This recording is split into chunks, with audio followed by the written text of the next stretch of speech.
उस प्रातःकाल फ्रेंच विद्यालय के लिए बहुत देर से चला। उसे धमकाए जाने का भय था क्योंकि मिस्टर हैमल उनसे पार्टिसिपल के विषय में प्रश्न पूछने वाले थे, जबकि वह उसके विषय में पहला अक्षर भी नहीं जानता था। उसने भाग जाने तथा खुले में दिन व्यतीत करने की सोची।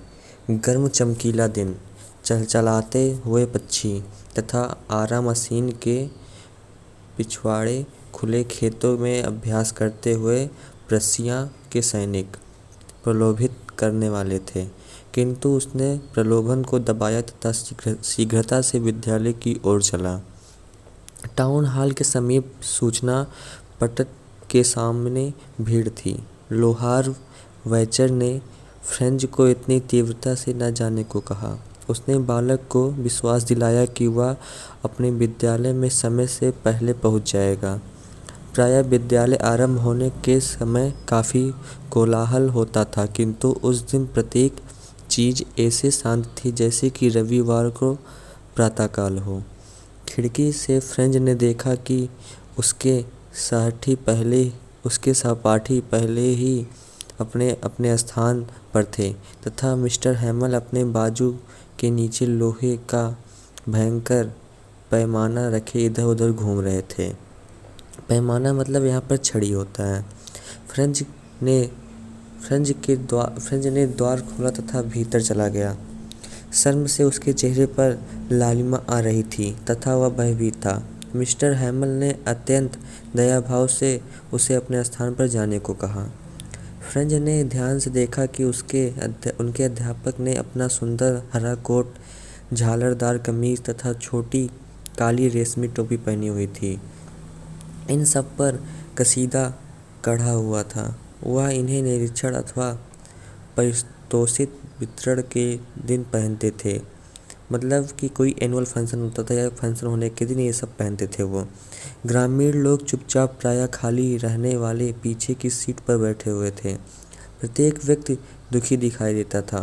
वृद्ध हासर को एक पुरानी प्रवेशिका भी ले आया था। मिस्टर हैमल ने कहा कि यह अंतिम पाठ था जो वह उन्हें पढ़ाएंगे। इसके पश्चात एल्सेस तथा लॉरेन के विद्यालयों में केवल जर्मन भाषा ही पढ़ाई जाएगी। नया अध्यापक अगले दिन आ जाएगा। यह उनका फ्रांसीसी भाषा का अंतिम पाठ था। वह चाहता था कि वे अत्यंत ध्यानपूर्वक रहें। फ्रेंच को अफसोस हुआ कि उसने अपना पाठ उचित ढंग से नहीं याद किया था। मिस्टर हैमल के जाने के खबर से वर्णनकर्ता यह भूल गया कि उसका पैमाना वे कितने क्रूर हैं। अब फ्रेंच की समझ में आया कि मिस्टर हैमल ने अपनी सर्वश्रेष्ठ पोशाक क्यों पहनी हुई थी और गांव के वृद्ध लोग क्यों बैठे हुए थे। वे अध्यापक की 40 वर्ष की स्वामी भक्तिपूर्ण सेवा के लिए उनका धन्यवाद करने तथा उस देश के प्रति सम्मान प्रकट करने आए थे जो वह अब उनका नहीं था। मिस्टर हैमल ने फ्रेंच को सस्वर गाने को कहा, किंतु वह वहाँ चुपचाप खड़ा रहा। अध्यापक ने उसे नहीं धमकाया। उसने स्वीकार किया कि स्वयं वह तथा फ्रेंच के माता पिता दोषी थे। फिर उसने फ्रांसीसी भाषा के विषय में बातें की। यह संसार सबसे सुंदर भाषा है, सबसे साफ एवं अत्यधिक तर्कपूर्ण है। उसने हमें कहा कि उसके अपने बीच उसकी रक्षा के तथा कभी न भूलें। उनकी भाषा उनके कारावास की कुंजी थी। फिर उन्हें व्याकरण तथा लेखन के पाठ मिले। छत पर कबूतर बहुत धीमे गुटुरगुं कर रहे थे। फ्रेंच सोचने लगा कि क्या वे कबूतरों को भी जर्मन भाषा में गाना गवाएंगे। इस पूरे समय मिस्टर हैमल कुर्सी पर गतिहीन बैठे हुए किसी न किसी वस्तु को देखते रहे। उनकी बहन ऊपर वाले कमरे में ट्रंकों में अपना सामान लगा रही थी क्योंकि उन्हें अगले दिन देश छोड़कर जाना था। लेखन के पश्चात उनका इतिहास का पाठ था तथा फिर बच्चों ने मंत्र की भांति उच्चारित किया, बा बे बी बो बू। वृद्ध हासर भी रो रहा था।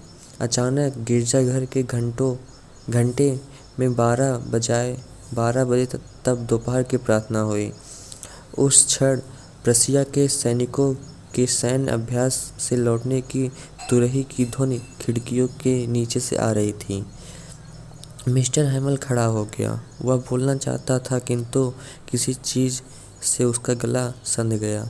फिर उन्होंने चाक का एक टुकड़ा उठाया तथा जिससे बड़े अक्षरों में वह लिख सकता था, उसने श्याम पट पर लिखा, फ्रांस अमर रहे।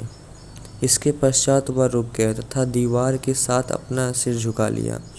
बिना कोई शब्द बोले उसने हाथ से ही यह इंगित करने की मुद्रा बनाई कि विद्यालय की छुट्टी हो गई थी तथा वे जा सकते हैं।